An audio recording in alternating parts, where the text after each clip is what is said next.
أعوذ بالله من الشيطان الرجيم.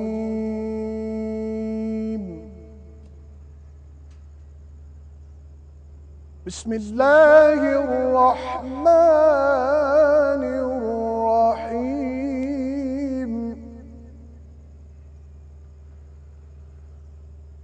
إن الذين فرقوا دينهم وكانوا شيعا لست منهم في شيء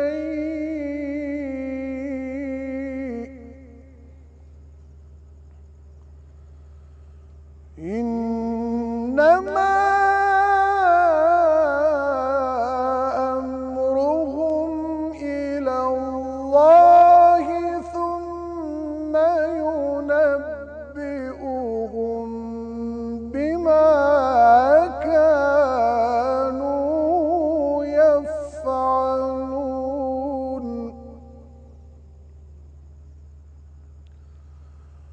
من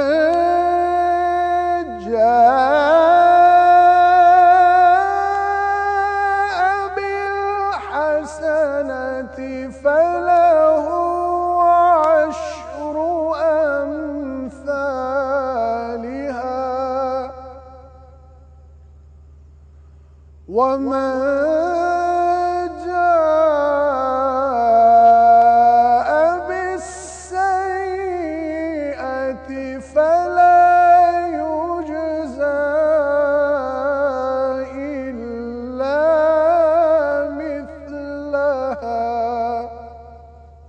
ومن جاء بالسيئة فلا يجزى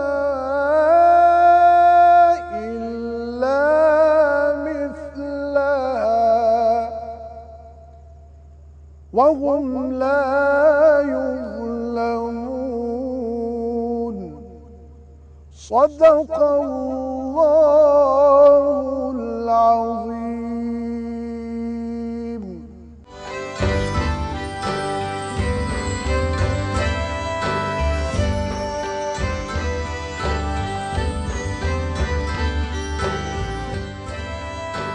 السلام علیکم خواتین و حضرات، سب کو 18واں روزہ بہت بہت مبارک ہو اور ہم آپ کو ویلکم کرتے ہیں اپنی اس خصوصی ٹرانسمیشن دنیا نیوز پر جشن رمضان. میرے ساتھ ہیں آغا صاحب. السلام علیکم. السلام علیکم تمام سننے والوں کو بھی السلام علیکم.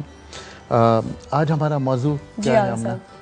آغا صاحب موضوع آپ بتائیں گے اور سوالات آپ کو پتہ ہے کہ میں نے ویورز کو دینا ہوتا ہے تو سوال میں دوں گی. آج ہمارا موضوع ہے نیکی برباد گناہ لازم. اس حوالے سے جو آیت ہم نے منتخب کی ہے اس کا ترجمہ آپ کی خدمت میں پیش کر رہا ہوں. یہ سورہ نساء کی آیت نمبر 38 ہے. بسم اللہ الرحمن الرحیم. اور جو خرچ بھی کریں تو اللہ کے لیے نہیں بلکہ لوگوں کو دکھانے کے لیے، اور ایمان نہ اللہ پر لائیں اور نہ روز آخر پر، اور جس کا ساتھی شیطان ہو تو کچھ نہیں کہ وہ برا ساتھی ہے. بالکل. صدق اللہ العظیم. یہ قرآن کریم کی سورہ نساء کی آیت نمبر 38 تھی. جی امنہ ہمارے مہمان. جی بالکل، ہمارے ساتھ ہمارے مہمان موجود ہیں اور میں چاہوں گی کہ میں ان کا تعارف کروا دوں. ہمارے ساتھ معروف نعت خواں سید صبیر رحمانی صاحب ہیں. السلام علیکم. وعلیکم السلام. جشن رمضان آپ کو بہت بہت مبارک ہو. بہت شکریہ. اور ہمارے ساتھ مفتی عمران صاحب ہیں. السلام علیکم. وعلیکم السلام. کیسے ہیں عمران صاحب؟ الحمدللہ بالکل ٹھیک ٹھاک. اللہ کا روزے آج ماشاءاللہ 18واں روزہ ہو گیا. الحمدللہ بڑا. اور تھوڑی دیر میں خانم طیبہ بھی ہمارے ساتھ ہوں گی تو پھر ہم اپنی باتوں کا سلسلہ ان سے بھی شروع کریں گے. لیکن اس وقت جو ہمارے پاس ٹائم ہے وہ ہے حمد باری تعالیٰ کا. تو ہم ریکویسٹ کریں گے سبھی صاحب سے کہ ہمیں کرتا ہوں اپنا وہ کلام جو میں نے حرم خانہ کعبہ میں لکھا. کعبے کی رونق، کعبے کا منظر،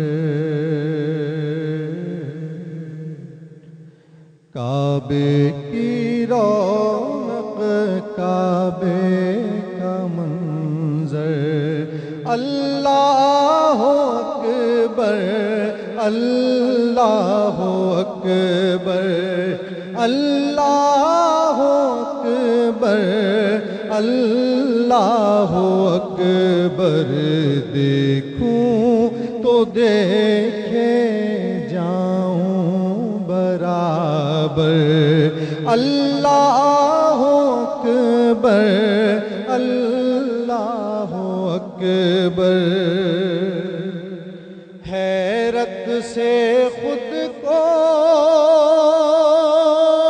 کبھی دیکھتا ہوں اور دیکھتا ہوں کبھی میں حرم کو حیرت سے خود کو کبھی دیکھتا ہوں اور دیکھتا ہوں کبھی میں حرم کو لایا کہاں مجھ کو میرا مقدر اللہ اکبر اللہ اکبر اللہ اکبر اللہ اکبر یاد آ گئی جب اپنی خطائیں اشکوں میں ڈھلنے لگی التجائیں یاد آ گئی جب اپنی خطائیں اشکوں میں ڈھلنے لگی التجائیں رویا رویا غلاف کعبہ پکڑ کر اللہ اکبر اللہ اکبر اللہ اکبر اللہ اکبر بھیجا ہے جنت سے تجھ کو خدا نے چوما ہے تجھ کو میرے مصطفیٰ نے چوما ہے تجھ کو میرے مصطفیٰ نے اے سنگ اسود تیرا مقدر اللہ اکبر اللہ اکبر اللہ اکبر اللہ اکبر سبحان اللہ ماشاءاللہ بہت خوبصورت بہت خوبصورت. ہمیں ایک چھوٹے سے بریک کی طرف جانا ہے. میں اپنے ویورز کو سوال دیتی ہوئی جاؤں, قرآن مجید میں کل کتنی سورتیں, اس کا آپ ہمیں جواب دے سکتے ہیں. ہمارے ساتھ رہیں دنیا نیوز پر. جشن رمضان.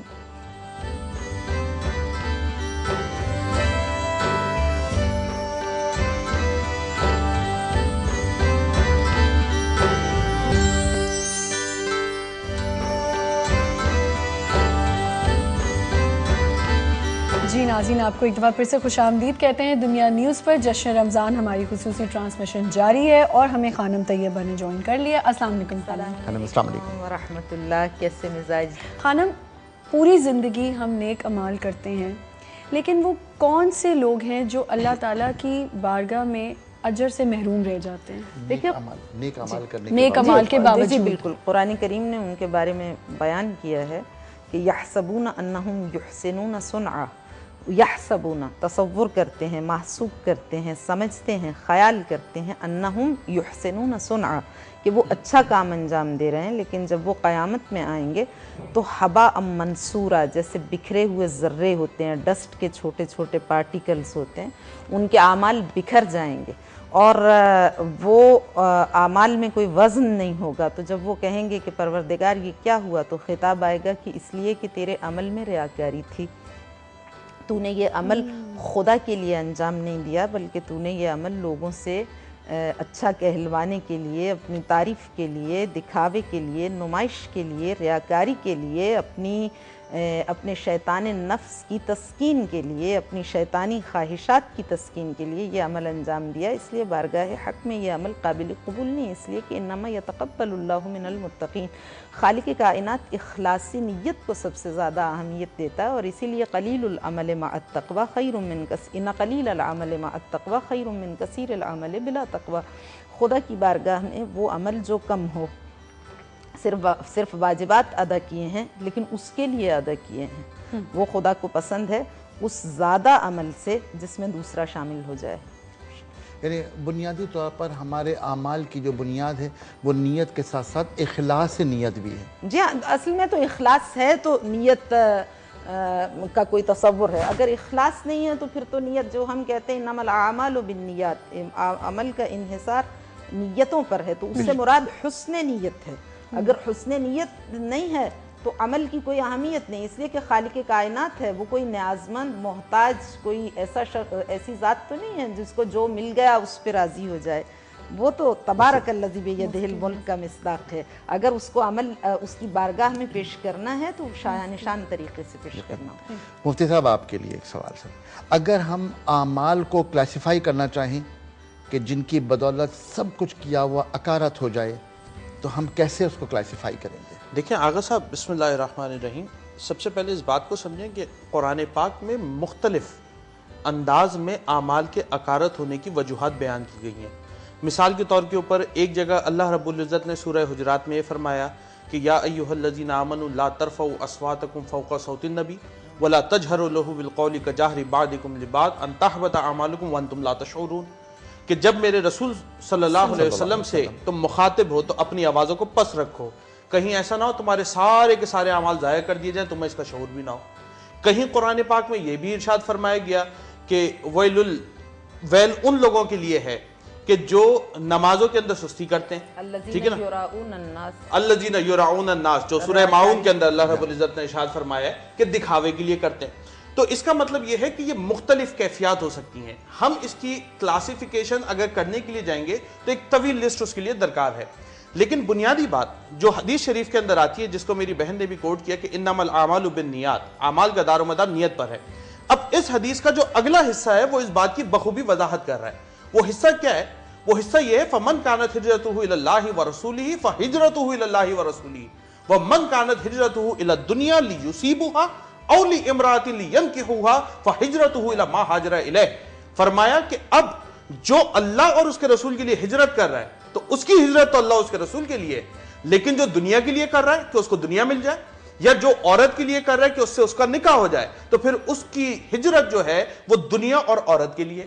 اس کا مطلب یہ ہوا کہ وہ جو نیت ہے اس کے اوپر یہ سارا فیصلہ ہے، اور اسی لیے امام اعظم ابو حنیفہ علیہ رحمہ آپ ادھر یہ بات وضاحت سے فرماتے ہیں، آپ فرماتے ہیں جو حدیث ہے نا انما الاعمال بالنیات، اس کا مطلب یہ ہے انما الاجر اعمال بالنیات، کہ اعمال کا جو اجر ہے وہ نیتوں کی بنیاد کے اوپر ہوتا ہے۔ جتنا آپ کا اخلاص اعلیٰ ہوگا اتنا ہی آپ کے عمل کا درجہ اعلیٰ ہوتا چلا جائے۔ یقیناً۔ تو بنیادی بات یہ ہوئی کہ اعمال کا ہونا ایک الگ بات ہے، لیکن اس کے پیچھے نیتوں کا ہونا بنیادی شرط ہے، اور حسن نیت، جیسا خلن نے فرمایا کہ حسن نیت کا ہونا بنیادی شرط ہے۔ ابقاء العمل اشد من العمل، عمل انجام دے دینا صرف کافی نہیں ہے، اور حسن نیت کے ساتھ بھی انجام دے دینا کافی نہیں ہے، بلکہ الابقاء علی العمل، عمل کا باقی رہنا، یعنی اس حسن نیت کا باقی رہنا بھی ضروری ہے، اور اس کو ہم جب آپ گنجائش دیں گے تو بیان کریں گے کہ اس سے کیا مطلب ہے۔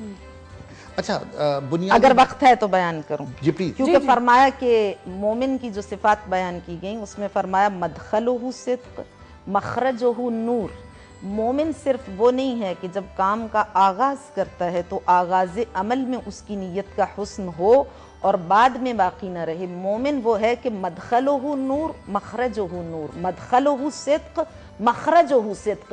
جب کام کا آغاز کرتا ہے، ایک ویلفیئر کا کام کر رہا ہے، ایک ٹرسٹ بنا رہا ہے، ایک ہاسپٹل بنا رہا ہے، ایک فلاحی ادارہ قائم کر رہا ہے، حسن نیت کے ساتھ سراسر 100% لوگوں کی ویلفیئر کے لیے کر رہا ہے. مگر جب کام شروع کیا، تعریف ہونے لگی، شیطان آ گیا تو اس کے کام کا سارا اجر ختم ہو گیا. لیکن مومن وہ ہوگا کہ مخرجہ نور، اس نے وہ ہاسپٹل بنا لیا، اس نے وہ ادارے بنا لیے، ان کی برانچز اس نے پوری دنیا میں قائم کر دی، لیکن جس حسن نیت سے آغاز عمل کیا تھا اس حسن نیت کے ساتھ اختتام عمل بھی ہو رہا ہے، اس کا نامہ عمل ہمیشہ کھلا رہے گا. دنیا ختم ہو جائے گی مگر اس کا نامہ عمل کھلا رہے گا. آغا صاحب، یہ جو خانم طیبہ بات فرما رہی ہے نا، مجھے اس پر اپنے بزرگوں کا ایک شعر یاد آ رہا ہے. وہ اکثر یہ شعر پڑھا کرتے تھے کہ گھرن بھرے سہیلیاں رنگ و رنگ گھڑے، بھریا اس کا مانو جس کا تور چڑھے. فرماتے تھے کہ گاؤں دیہات کے اندر جو خواتین اپنے گھڑے بھرنے کے لیے دریاؤں کے کنارے پر آتی ہیں، بھرتی تو ساری ہیں لیکن بہت ساری وہ ہوتی ہیں جو لے کر آ رہی ہوتی ہیں، تو کبھی رستے میں ان کا گھڑا گر جاتا ہے، کبھی کسی مصیبت کی وجہ سے اس کا پانی چھلک جاتا ہے، کبھی کوئی اور مسئلہ ہوتا ہے. فرماتے ہیں بھرا ہوا اس کا مانا جائے گا جو اپنے گھر تک بھرا ہوا گھڑا لے کر. اور ٹائم ہوگا تو میں بھی ایک ہاں، بات تو اس کا مطلب یہی ہے کہ جس طریقے سے عبادت شروع کی گئی اسی اخلاص کے ساتھ اس کے اختتام تک اور اس کے بعد بھی اس کو اسی طرح سے بچا کر رکھا جائے، تب وہ عند اللہ مقبول و انسان جتنا معقول. زیادہ پاکیزہ ہوتا ہے. آیت اللہ جعفر شوستری ایسی شخصیت تھے جو نان کنٹروورشل شخصیت تھے تمام عالم اسلام میں، بڑی پریکٹسنگ شخصیت تھے. اور ان کے اشعار بھی ہیں، لما اشتعل الرأس شیبا وانطلعت العیبۃ عیبا. بڑی خوبصورت انہوں نے یہ جملے کہیں شعر میں. انہوں نے کہا کہ جب میرا پیمانہ عمر لبریز ہو گیا اور سر میں سفیدی جھلکنے لگی تو میں نے پلٹ کے دیکھا تو وانطلعت العیبۃ عیبا. میرا ظرف زندگی، میری زندگی کا جو ظرف ہے، پیمانہ ہے، وہ گناہوں سے، مجھے خطاؤں سے، اشتباہات سے، غلطیوں سے، کوتاہیوں سے، نقائص سے، عیوب سے، نواقص سے لبریز چھلکتا ہوا نظر آیا اور مجھے سوائے عیب و خطا کے کچھ دکھائی نہیں دیا. وہ اتنے زیادہ اپنا سیلف اسیسمنٹ کرنے والے، محاسبہ نفس کرنے والے تھے کہ جانور جا رہے تھے ایک دکان پر آٹے کا بار اٹھا کے، تو انہوں نے ان کو دیکھا تو گریہ کرنے لگے. تو لوگوں نے پوچھا آپ آیت اللہ کیوں گریہ فرما رہے ہیں؟ انہوں نے کہا میں سوچ رہا ہوں کتنے خوش نصیب ہیں یہ، انہوں نے اپنا بار منزل پہ پہنچا دیا اور میں ابھی وسط جادہ میں ہوں. تو یہ انسان کا اختتام، خاتمہ سعادت پہ ہونا، یہ بہت بڑی بات ہے اور اس کا انحصار نیت کی صداقت پر ہے. خان صاحبہ، جب ہم نیک عمال کر رہے ہوتے ہیں، لوگوں کو ترغیب دلانے کے لیے ہم اعلان ہو رہا ہوتا ہے، بتا کے میری جان الانسان علی نفسہ ہی بصیرہ ولو القا معاذیرہ. انسان اپنے بارے میں بہت اچھی طرح جانتا ہے، بے شک وہ جسٹیفیکیشنز دیتا رہے کہ میں لوگوں کو ترغیب دے رہا ہوں، اس کو معلوم ہے کہ وہ لوگوں کو ترغیب دے رہا ہے یا شیطان نفس کی تسکین کر رہا ہے. اگر اس کو پتہ ہے کہ وہ خدا کے لیے انجام دے رہا ہے تو بے شک دکھا کے کرے. لیکن اگر اسے ایک ذرہ بھی شائبہ ہے کہ کہیں شیطان اس کو بہکا نہ رہا ہو تو اس کو اعلان نہیں کرنا چاہیے. اور ریاکاری میں آپ کیسے فرق کریں گے؟ دیکھیے اس میں پھر وہی بات کر رہی ہوں نا کہ انسان اپنے بارے میں بہتر طور پہ جانتا ہے، وہ یہ اس کو پتہ چل سکتا ہے. اگرچہ صاحب نہج البلاغہ کا قول ہے کہ ریاکاری ایک ایسا عمل ہے جیسے تاریک رات میں جو چاندنی رات نہ ہو، ایک سیاہ پتھر کے وسط میں ایک چھوٹی سیاہ چیونٹی چل رہی ہو. انسان بسا اوقات خود بھی متوجہ نہیں ہوتا کہ اس کی نیت میں ریا ہے، لیکن جو چاہتے ہیں وہ متوجہ ہو بھی جاتے ہیں. جس طرح جن لوگوں کو اس بات کی فکر ہوتی ہے کہ میرے اخلاق میں، میرے کردار میں، میری شخصیت میں کوئی کمی باقی نہ رہ جائے، ان شخصیات کی جنہیں اولیاء خدا کا خطاب دیا گیا ہے، واقعات ہیں، داستانیں ہیں. ایک صاحب تھے بہت زیادہ عبادت گزار تھے، کبھی انہوں نے اول وقت نماز مس نہیں کی، کبھی انہوں نے کوئی ایسا کام انجام نہیں دیا جس میں انہیں یہ ہو کہ انہوں نے اللہ کی نافرمانی کا ارتکاب کیا. انہوں نے کہا کہ میں یہ چاہتا تھا، 30 سال میری زندگی اسی روش پہ گزری جب سے میں بالغ ہوا، میں چاہتا تھا مجھے پتہ چلے میں ریاکار تو نہیں ہوں. تو میں نے سوچا ایک رات میں ایسی جگہ جا کے عبادت کروں گا جہاں کوئی مجھے دیکھنے والا نہ ہو، تو مجھے پتہ چلے کہ میں خدا کے لیے کر رہا ہوں. تو میں رات میں گیا، تو جب میں گیا تو ایک خراب عمارت تھی، اس میں جا کے تو عبادت کرنے لگا. تو مجھے محسوس ہوا، آہٹ محسوس ہوئی رات کو. تو میں نے سوچا کہ شاید کوئی شخص آیا ہے، اور اچھا ہی ہو گیا کہ یہ آ گیا اور اس نے دیکھ لیا کہ میں لوگوں کی نگاہوں سے اوجل ہو کے عبادت کر رہا ہوں، تو انہوں نے کہا میں بہترین مخرج کے ساتھ، بہترین تلفظ، پروننسیشن، اچھے طریقے سے، بڑی ترنم کے ساتھ، بڑی خوبصورت آواز میں، بڑے اچھے لہن کے ساتھ، گریے کے ساتھ دعائیں پڑھتا رہا، دعائے قنوت، مناجات، رکوع، سجود، اور دل میں خوش تھا کہ مجھے اللہ کی رضا بھی مل گئی اور لوگوں میں بھی میری تشہیر ہو گئی۔ اس کے بعد جب صبح میں نے اپنی عبادات کو ختم کیا تو دیکھا کہ میرے پیچھے ایک کتا سو رہا ہے، تو پھر میں نے سوچا کہ تو کتنا چھوٹا انسان ہے کہ تو نے ساری رات خدا کی بجائے کتے کے لیے عبادت کی۔ اللہ اکبر۔ حقیقت میں کیا بات ہے۔ یہ جو آج ہمارا موضوع ہے نیکی برباد، یہ ہے وہ نیکی برباد، اور بہت آپ نے خوبصورت بات کی کہ وہ سیاہ رات میں سیاہ پتھر اور چھوٹی سی چیونٹی، Exactly. اصل میں وہ چیونٹی ہمارے دل میں جو آپ نے فرمایا وہ بہت مناسب بات ہے کہ اپنے آپ کو انسان خود جانتا ہے کہ وہ کیا ہے، بالکل صحیح۔ اور جب تک کہ اس کے دل کے اندر کسی شبہ بھی اپنی ذات کو نمایاں کرنے کا ہے تو وہاں پر وہ ریاکاری آ گئی، وہ سب کچھ اعمال ضائع ہو گئے۔ ہمارا موضوع بھی یہی ہے۔ مولانا صاحب آپ مفتی فرمائیں گے؟ میں تو اس حوالے سے صرف ایک حضرت علی رضی اللہ تعالیٰ عنہ کا بڑا خوبصورت قول آپ کے سامنے نقل کرنا چاہوں گا کہ آپ فرماتے ہیں کہ ریاکار شخص، اس کی کیفیت کا اندازہ آپ اس بات سے کر سکتے ہیں کہ جب تنہا ہوتا ہے تو عبادات میں سست ہوتا ہے، اور جب لوگوں میں ہوتا ہے تو بڑا خوش ہوتا ہے، اور جب درمیان میں وسط میں عبادت کا وقت ہے تو بڑا چست ہوتا ہے، اور پھر اگر کوئی اس کی برائی کر دے تو اس کے اعمال میں مزید سستی آپ کے اوپر ظاہر ہونے نظر آ جاتی ہے، ظاہر ہونے لگ جاتی ہے۔ فرماتے ہیں ایسا شخص وہ ریاکاری کے زمرے کے اندر۔ مفتی صاحب کیا روزے جیسی عبادت میں بھی ریاکاری ممکن ہے؟ دیکھیں ویسے تو حدیث شریف کے اندر یہ آتا ہے کہ روزہ اور ذکر خفی، دل کا ذکر، یہ دو ایسی عبادات ہیں کہ جس کے اندر ریاکاری ممکن نہیں ہے، کہ اگر میں گھر کی تنہائیوں میں بیٹھ کر وہاں پر اگر میں پانی پی لیتا ہوں، کچھ کھا لیتا ہوں، تو اس صورت میں میں باہر اگر آؤں گا تو کسی کو پتہ بھی نہیں چلے گا اور میں اپنے سب کام کر بھی سکتا ہوں، تو میں اللہ کی رضا کے لیے اس کو بچاتا ہوں۔ لیکن ادھر بھی ایک بڑا مخفی اہم ترین پہلو ہے جس کے اوپر حضرت عیسیٰ علیہ السلام کا ایک قول بائبل کے اندر لکھا گیا، میں وہ قول آپ کی نقل کروں کہ آپ کے دور میں جب لوگ روزہ رکھتے تھے تو اس کے اندر وہ ذرا طویل روزہ ہوتا تھا، جس طرح وہ کل بھی ہمارے پاس ایک کالر آئے تھے 20-22 گھنٹے کا روزہ ہے، تو آپ نے دیکھا کہ وہ تھوڑا سست ہو رہا ہے،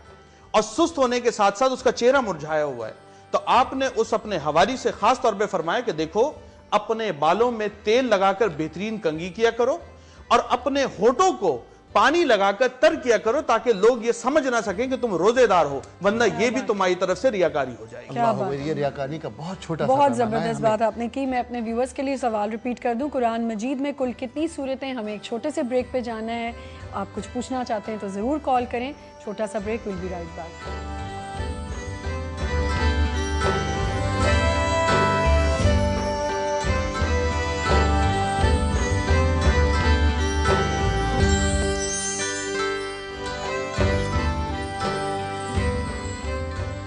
ایک بار پھر سے آپ کو خوش آمدید کہتے ہیں جشن رمضان میں۔ میں اپنا سوال ریپیٹ کر دوں اپنے ویورز کے لیے، کہاں ہیں بھائی؟ کال کریں اور سوال کا جواب دیں۔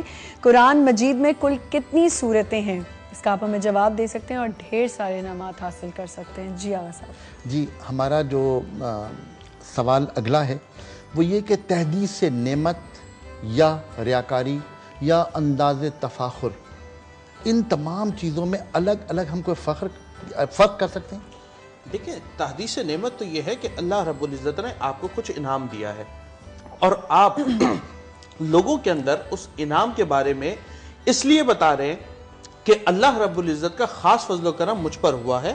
اب اس کی کوئی بھی وجہ ہو سکتی ہے، لیکن پھر بات آغا صاحب وہی آئے گی، what is the hidden secret, آپ کے اندر کیا چل رہا ہے؟ حدیث شریف کے اندر آتا ہے، نبی علیہ السلام نے مسند امام احمد کی حدیث ہے، آپ فرماتے ہیں کہ قیامت کا دن ہوگا، ایک شخص اللہ رب العزت کی بارگاہ میں پیش ہوگا، اللہ رب العزت اس کے بارے میں حکم یہ فرمائیں گے کہ اس کو جنت کے پاس لے جاؤ اور اس کو جنت کی زیارت کرواؤ۔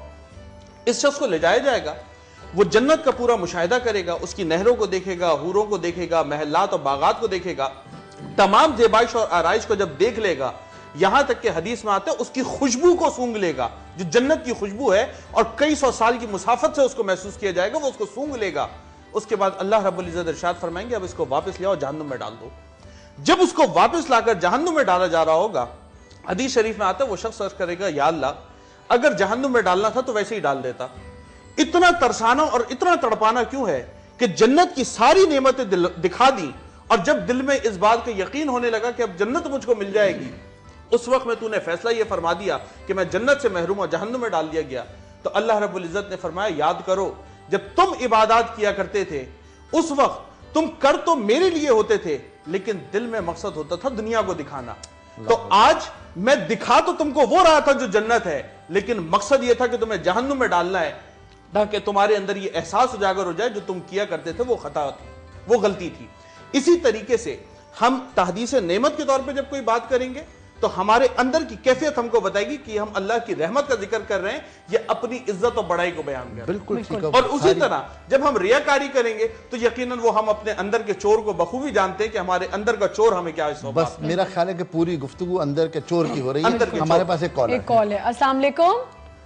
السلام علیکم ورحمۃ اللہ۔ وعلیکم جی وعلیکم السلام۔ میں ڈاکٹر فواد حیدر بات کر رہا ہوں انجینئرنگ یونیورسٹی پشاور سے۔ جی کیا کہیں گے؟ سب سے پہلے میں آپ سب کو مبارکباد دیتا ہوں، آپ لوگ اتنا بہترین پروگرام کر رہے ہیں، اللہ تعالیٰ آپ کو اس کی جزا عطا فرمائے۔ بہت شکریہ۔ ہم اور اور دوسری یہ کہ ماشاءاللہ یہ نوجوان عالم دین مفتی عمران صاحب بہت بہترین عالم دین ہیں، ان کو سنا، ان کی بات کو سن رہے ہیں ہم کئی دنوں سے، اور الحمدللہ آپ کے سیگمنٹ میں یہ بہت اچھا اضافہ ہے، بہت بہترین انداز میں اچھے انداز میں سکھاتے ہیں اور بہت کچھ سیکھنے کو ملتا ہے۔ میرا ان سے ایک سوال ہے مفتی صاحب سے کہ اگر کوئی بندہ اس وجہ سے نیکی کرتا ہے کہ لوگ اس کو دیکھیں تو یہ تو ریاکاری ہوئی، لیکن اگر کوئی بندہ اس وجہ سے کوئی نیکی کا کام کرتا اور اس وجہ سے چھوڑ دے کہ لوگ اس کو دیکھیں گے، تو کیا یہ بھی ریاکاری میں آئے گا کہ وہ نیکی کرنا ہی چھوڑ دے لوگوں کے سامنے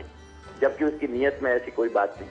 ٹھیک ہے جی، بہت شکریہ۔ بہت شکریہ۔ اچھا یہ ہمارے محترم ساتھی پروفیسر ڈاکٹر فواد حیدر صاحب غالباً، تو فواد صاحب آپ اس بات کو اپنے ذہن میں رکھیں، امام غزالی علیہ رحمہ نے اس نقطے کی بڑی وضاحت کی ہے۔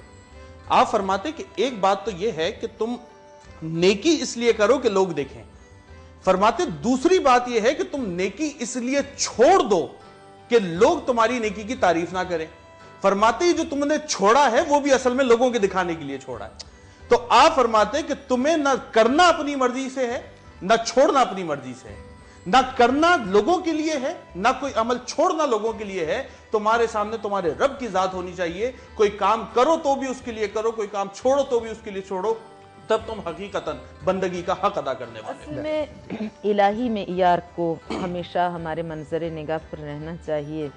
ہمارے جو فقہائے اسلام ہیں طول تاریخ میں ان کی زندگی کے جو واقعات ہیں اس میں یہ نقل کیا گیا کہ کبھی کبھار جو شخص پابندی سے نماز شب پڑھتا ہے، نماز تہجد پڑھتا ہے، قیام اللیل کا عادی ہے، تو اگر کہیں تم جاؤ ایسی جگہ پر کسی کے ہاں جہاں تم معرض نگاہ عمومی میں ہو، لوگ تمہیں دیکھ پائیں، تو تم اس دن اپنی نماز شب چھوڑ دو، اس کا ثواب تمہیں تمام جتنی تم پڑھ چکے ان سے زیادہ ملے گا، اگر تمہارے پیش نظر یہ ہو کہ یہ لوگ متوجہ ہو جائیں گے کہ میں نماز شب کا عادی ہوں، تو وہ چھوڑنا، وہ ترک کرنا تمہارا وہ ادا کرنے سے زیادہ ثواب لیکن رہتا ہے۔ خانم صاحبہ یہاں تو زیادہ تر لوگ یہی کوشش کرتے ہیں کہ نماز بھی تب پڑھیں جب لوگ انہیں دیکھ رہے ہیں، اور تو وہ نماز اگر فرض نماز ہو، واجب اور اس کو لمبی کرتے ہیں اپنی نماز کو، جی، کہ کسی طرح ہم اگر توجہ پریئر حاصل ہو، کر سکیں۔ واجب نماز ہو تو وہ تو باطل ہو جائے گی۔ اگر آپ نے اس نظریے سے پڑھی کہ اس وقت مجھے لوگ دیکھ لیں، وہ نماز نہیں ہوتی، وہ باطل ہو جاتی ہے۔ نماز کے بطلان کی ایک وجہ یہ ہے کہ واجب نماز ہے، فرض نماز ہے، آپ کو پڑھنی ہی ہے، لیکن دو تین چیزیں جو فقہائے اسلام نے بیان کی ہیں فقہی مسائل میں، وہ یہ ہے کہ نماز کیسے باطل ہوتی ہے کہ اگر آپ اول وقت نماز پڑھنے کے عادی نہیں ہیں لیکن آپ کسی جگہ پر ہیں، لوگ آپ کو دیکھ رہے ہیں اور آپ سوچیں کہ میں اول وقت پڑھوں تاکہ ان کے ذہنوں میں میری اچھی شخصیت کا تاثر قائم ہو جائے، وہ نماز باطل ہو جائے گی۔ آپ نماز کو زیادہ اچھا پڑھیں، جیسے ہم کہتے ہیں جو چیزیں نماز میں کچھ تو فرض ہیں، اذکار اوراد واجب ہیں جیسے سورہ فاتحہ ہے، جیسے اور چیزیں، بعض واجب نہیں ہیں، مستحب ہیں، جیسے دعائے قنوت ہے، وہ واجب نہیں ہے، تو لیکن آپ وہ جو مستحب چیزیں ہیں ان کو بہت اچھے مخارج کے ساتھ، تلفظ کے ساتھ پڑھیں۔ نماز آپ پابند ہیں 5 وقت کی پڑھنے کے، لیکن آپ اس وقت اس لیے پڑھیں کہ لوگ مجھے دیکھیں تو ان کو پتہ چلے کہ کتنے جذب و کیف کے ساتھ یہ نماز پڑھتا ہے، تو وہ باطل ہو جائے گی۔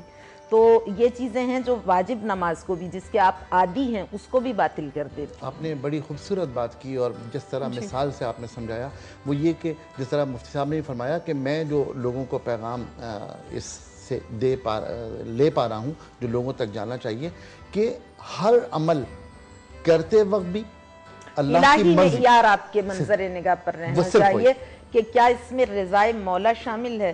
اگر اس میں رضائے مولا شامل ہے، اور اسی لیے قرآن کریم نے فرمایا الانسان علی نفسہ بصیرہ، اپنے ہڈن سے یا خدا اس کے ہڈن سے آگاہ ہے یا وہ خدا آگاہ ہے، دوسرا کوئی شخص آگاہ نہیں ہے۔ دیکھیں آغا صاحب، اس کے اوپر تو بڑی واضح حدیث جو ترمذی شریف کے اندر موجود ہے، امام ترمذی فرماتے ہیں، حضرت ابو ہریرہ رضی اللہ تعالیٰ عنہ اس کے راوی ہیں، فرماتے ہیں قیامت کے دن سب سے پہلے اللہ رب العزت 3 اشخاص کو بلائے گا۔ پہلا وہ شخص ہوگا جو قاری قرآن ہوگا، اور اللہ رب العزت اس سے یہ سوال فرمائیں گے کہ بھئی تم قرآن کی تلاوت کرتے تھے کس کے لیے؟ تو وہ کہے گا یا اللہ میں تیرا پاک کلام لوگوں کو سناتا تھا تاکہ ان کے دلوں میں تیری محبت اور تیری الفت پیدا ہو۔ تو رب فرمائے گا نہیں، تم جھوٹے تھے، تم اس لیے لوگوں کو قرآن سناتے تھے کہ لوگ تمہیں بہترین قاری قرار دیں۔ پھر حدیث شریف میں آتا ہے کہ دوسرے شخص کو بلایا جائے گا، یہ وہ ہوگا جو اللہ کی راہ میں بے انتہا صدقہ و خیرات کرتا ہوگا۔ اللہ فرمائے گا میں نے تم کو مال دیا تھا، تم نے مال کا کیا کیا؟ وہ شخص حدیث شریف میں آتا ہے کہ جواب دے گا یا اللہ تیری راہ میں صدقہ خیرات کیا، لوگوں کو بانٹتا تھا تاکہ تیری مخلوق کا بھلا ہو۔ تو اللہ فرمائے گا تم جھوٹے ہو، تم میری رضا کے لیے نہیں بانٹتے تھے، تم تو اس لیے بانٹتے تھے کہ لوگ تم کو سخی گردانے، تو لوگوں نے تو گردان دیا۔ پھر تیسرے شخص کو بلایا جائے گا، یہ وہ ہوگا جو مجاہد ہوگا، اس نے اپنی جان اللہ کی راہ میں میدان کے اندر دی ہوگی۔ اللہ پوچھے گا تمہیں میں نے زندگی دی، تم نے کیا کیا؟ وہ کہے گا یا اللہ میں نے تیری راہ میں اپنی زندگی کو خرچ کر دیا۔ اللہ فرمائے گا تم جھوٹے تھے، تم نے میرے لیے نہیں بلکہ اس لیے اپنی زندگی کو میری راہ میں خرچ کیا تاکہ لوگ یہ بات کہنے لگے کہ تو بڑا بہادر آدمی تھا۔ اور اللہ رب العزت فرمائے گا کہ تم تینوں کے اعمال ضائع ہوگا، تم تینوں کو جہنم میں ڈال دیا جائے گا۔ وَهُوَ يُكْرِمُهُ فِي النَّاسِ وَيُهِينُهُ عِندَ اللَّهِ، اس کا یہ عمل اسے لوگوں کی نگاہ میں تو مکرم کر دے گا، بلند کر دے گا، لیکن یُهِينُهُ عِندَ اللَّهِ، بارگاہ خداوندی میں ذلت کی اتھاہ گہرائیوں میں وہ گر جائے گا۔ اور حدیث شریف میں یہ بات بھی خانم طیبہ جیسے آپ فرما رہی ہیں یہ بھی موجود ہے کہ اللہ رب العزت یہ ارشاد باقاعدہ طور پر فرمائیں گے کہ تم نے وہ اعمال لوگوں کے لیے کیے تو پھر اپنا بدلہ بھی آج لوگوں سے لے لو۔ بے شک۔ خانم جی یہ بتائیے کہ یہ ہم جو پوری گفتگو کر رہے ہیں یہ اللہ کی رضا اور کہیں درمیان میں آئی ہوئی ریاکاری ہے۔ میرا سوال آپ سے یہ کہ ریاکاری سے بچا کیسے جائے؟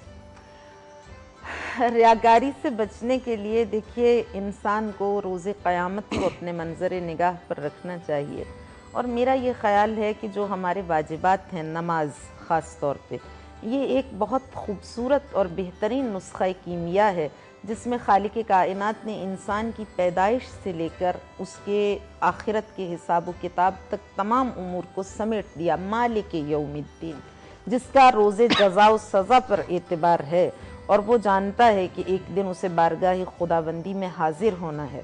ہر وقت اس کے لیے الرٹ رہنا، ہوشیار رہنا، بیدار رہنا، اپنی موت کو یاد رکھنا۔ معصوم سے کسی نے پوچھا کہ کون شخص ہے؟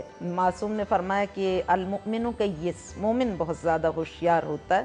تو من اکیس الناس، کون ہے جو سب سے زیادہ ہوشیار، سب سے زیادہ سمجھدار، سب سے زیادہ زیرک، سب سے زیادہ ذہین، دانشمند؟ تو آقا نے فرمایا اکثرہم استعدادا للموت، وہ شخص جو سب سے زیادہ خود کو موت کو فیس کرنے کے لیے تیار رکھتا ہے۔ تو اگر ہم موت کو یاد رکھیں تو پھر یہ چیزیں ہماری نگاہوں سے گر جاتی ہیں۔ جب انسان کسی دوسرے کو مرتا، عجب تو للمؤمن، مولا کائنات کا نہج البلاغہ میں فرمان ہے کہ میں ایسے مومن سے بہت تعجب کرتا ہوں کہ وَهُوَ يَرَى الْمَوْتَ، وہ مردوں کو دیکھتا ہے، جنازے اٹھتے ہوئے دیکھتا ہے، اور عبرت حاصل ما اکثر العبر و اقل الاعتبار، فرماتے ہیں دنیا میں عبرتیں کتنی زیادہ ہیں اور عبرت حاصل کرنے والے کتنے کم ہیں۔ تو اگر ہم ایک دن روز ایک میت، ایک مرنے والے کی موت کی خبر پہ تھوڑی دیر غور، التفکر فی امر اللہ افضل من عبادت سنہ، ایک لمحے کے لیے ان امور الہی میں غور و فکر کر لیں، یہ فلسفہ موت و حیات کیا ہے؟ تو انسان اپنی آخرت کو یاد رکھے تو پھر رفتہ رفتہ اس کے اخلاقی رذائل، یہ بری صفتیں اس کے اندر سے دم توڑنا شروع ہو جاتی ہیں اور خوبیاں جلا پانا شروع ہو جاتی ہیں۔ ایک کال ہے ہمارے ساتھ، کال آپ لیجیے۔ جی السلام علیکم۔ السلام علیکم. جی وعلیکم السلام. کون بات کر رہی جی ہیں؟ میں سائرہ بطول بول رہی ہوں.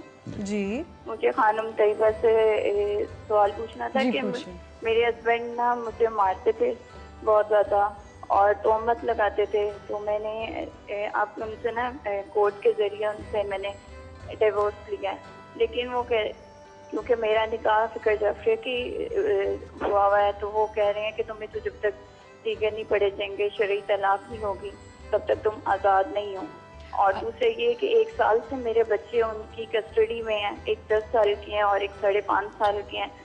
تو اب وہ جب کہ مجھے ڈیورس ہوئی ہے کورٹ کی طرف سے ڈگری ہوئی ہے وہ میرے بچوں سے بھی نہیں بات کرواتے. سائرہ اور میں آپ سے ایک چیز پوچھ سکتی ہوں پلیز؟ تہمت کی وجہ کیا ہے؟ تہمت کیوں لگاتے ہیں؟ مثلا کیا وجہ بن سکتی ہے؟ آپ کے ٹاپک سے ریلیٹڈ بات یہ کہ وہ اپنے آپ کو بہت نیک پارسا سمجھتے تھے اور مجھ سے تقریباً 14 ایئرس مجھ سے بڑے تھے اور بس وہ ہر وقت یہ کہتے تھے کہ میں بہت نیک ہوں اور جو ساری خامیاں ہیں وہ تم ہی میں ہی ہیں اور بس اس طرح سے تم بچوں کی تربیت بھی نہیں اچھی کر رہی ہو. اس طرح کی بس بہت پریشان. بیٹے تھینک یو ویری مچ. بہت بہت شکریہ آپ کے سوال کا. ہم خانم سے پوچھتے ہیں کہ اس حوالے سے خانم کیا آپ کو گائیڈنس دیتی ہیں؟ اس میں جو انہوں نے بچوں کا کہا وہ تو میرا خیال ہے پاکستان کا لا خواتین کو فیور کرتا ہے اس مسئلے میں. اگر یہ بچوں کو لینا چاہتی ہیں یا ان سے ملنا چاہتی ہیں تو وہ تو خیر ایک الگ موضوع. جہاں تک انہوں نے یہ فقہی مسئلہ پوچھا ہے تو فقہ تشیع میں یہ حکم ہے کہ 2 عادل گواہوں کی موجودگی میں صیغہ طلاق جاری ہو اور اس کے بغیر طلاق ممکن نہیں ہے. اب یہ اپنے علماء دین کی جانب رجوع کریں چونکہ یہاں پہ ایک شریعت بورڈ بیٹھتا ہے علماء تشیع کا. جو شوہر طلاق دینے پر ویسے راضی نہیں ہوتا شرعی طریقے سے وہ پھر اس سے گفتگو کر کے کسی طرح ہم آہنگی پیدا کر کے تو یہ مسئلہ حل کراتے ہیں. اور یا پھر اگر وہ پھر بھی آمادہ نہ ہو تو پھر اجازت ہوتی ہے مجتہد کو یا ان کے وکیل کو کہ وہ اپنی جانب سے صیغہ طلاق جاری کر دے. وہ خلا کی ایک قسم ہو جائے گی. بالکل. سر اس پورے معاملے میں کیونکہ قانونی معاملات ہیں اور ان تمام چیزوں کو اسی طرح ڈیل کرنا چاہیے تو میرا آپ کو مشورہ یہی ہے کہ اس تمام حوالے سے آپ کسی قانون دان سے مشورہ کیجئے. اور جس طرح خانم نے فرمایا کہ ان تمام چیزوں میں جس طرح بورڈ بیٹھتا ہے ان تمام چیزوں کو بہتر طور پہ ڈیل کرتا ہے ان تمام چیزوں کو اسی طرح ڈیل کیجئے جس طرح پاکستان کا قانون ہے. قانون کی اگر آپ اوفینسو جائیں گی قانون سے تو پھر آپ کے لیے مسائل یقیناً بڑھ سکتے ہیں. بالکل آغا صاحب. اور سبھی صاحب سے میں ریکویسٹ کروں گی کہ ایک اور ہمیں خوبصورت سی نعت سنائیں. جی میں پیش کرتا ہوں. حضور ایسا کوئی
سلام کے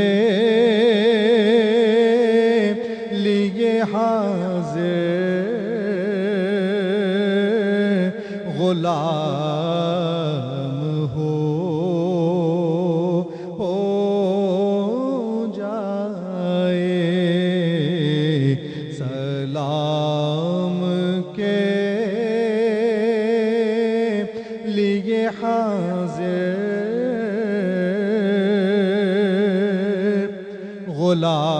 غلام ہو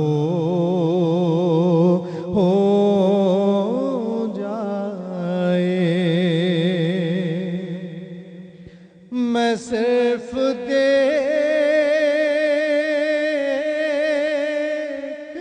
لوں ایک بار صبح طیبہ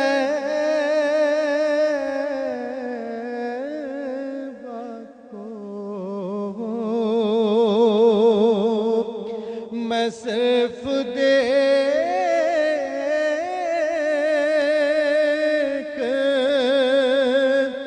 لوں ایک بار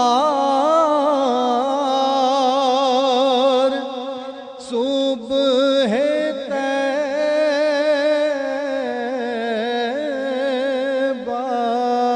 کو، بلا سے پھر میری دنیا میں شام ہو جائے سلام کے لیے حاضر غلام ہو جائے حضور آپ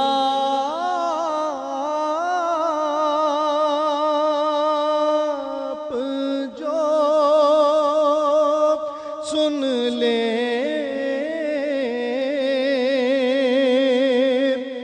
تو بات بن جائے حضور آپ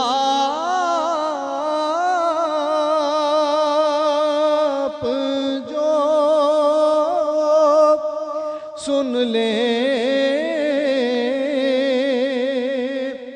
تو بات بن جائے حضور آپ جو کہہ دیں تو کام ہو جائے مزہ تو جب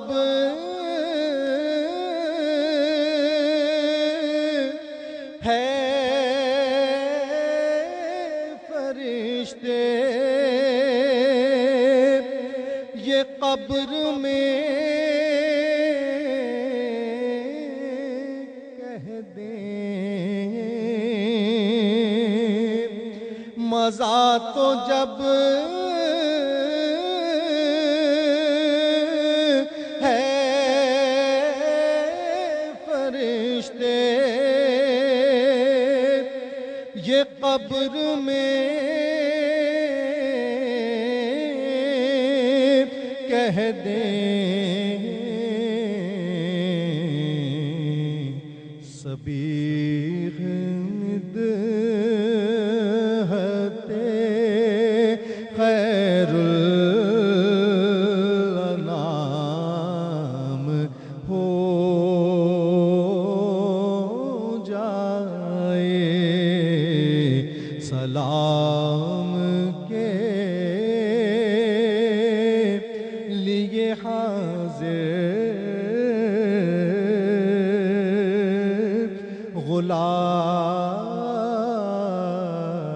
غلام ہو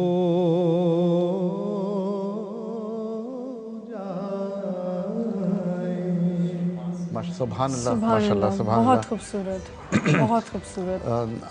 خانم بہت مختصر سا ایک جواب، آپ نے فرمایا کہ ابتدا بھی نور ہو اور اختتام بھی نور ہو، ریاکاری وہاں نہیں ہوگی۔ چھوڑی سی ہمارے پاس 1 منٹ۔ جی بس یہ گزارش کرنا چاہتی ہوں کہ جب انسان کسی چیز کا آغاز کرتا ہے کسی عمل کا تو واقعاً حسن نیت سے بہرور ہوتا ہے۔ ہماری اپنی زندگیوں میں روزمرہ کی زندگی میں یہ مثالیں موجود ہیں کہ جب ہم کوئی کام کرتے ہیں، آغاز کرتے ہیں تو اس لیے کرتے ہیں کہ رضائے مولا ہمیں مل جائے، لیکن جب پھر لوگ تعریف کرتے ہیں تو ایک حب ذات انسان کے اندر ہوتا ہے، وہ جرثومہ جو ہے وہ متحرک ہو جاتا ہے، اور پھر اس کے بعد وہ پنپنے لگتا ہے اور انسان اس کی پرورش کرنے لگتا ہے، اس کو تسکین ملتی ہے تعریف سے، اور اس کا نتیجہ یہ نکلتا ہے کہ اس کا عمل ضائع ہو جاتا ہے۔ اسی لیے فرمایا کہ مدخلہ نور، مخرجہ نور، قولہ نور، اس کا قول بھی نور ہے، اس کا عمل میں داخل ہونا بھی نور ہے، نکلنا بھی نور ہے، اور اگر داخل ہونا نور ہے، نکلنا نہیں ہے تو وہ مومن نہیں۔ جی بہت خوبصورت بات کی آپ نے۔ ایک چھوٹی سی ہمیں بریک لینی ہے، کہیں مت جائیں، ہمارے ساتھ رہیں دنیا نیوز پہ جشن رمضان۔